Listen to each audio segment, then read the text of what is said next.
বিয়ার স্ত্রী বানাইছে কোন মিস্ত্রি, সে বড় কঠিন জাদু করো মনোরে। কই গো আমার সোনা পাখি, ময়না পাখি, কই তোমরা? ওগো তুমি আইছ? ও জান তুমি আইছ? আজকে তুমি আমার সাথে থাকবা। না, আজকে আমার সাথে থাকবা।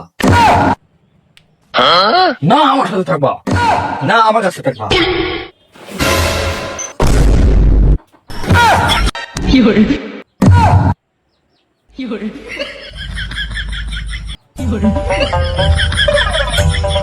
ভাই রে ভাই, দুই বিয়া করে তো আমার জীবন শেষ, সাথে তো ইজ্জত শেষ। আপনাদের কাছে জোর হাত অনুরোধ, কেউ জানি দুই বিয়া করে নেওয়ার মতন।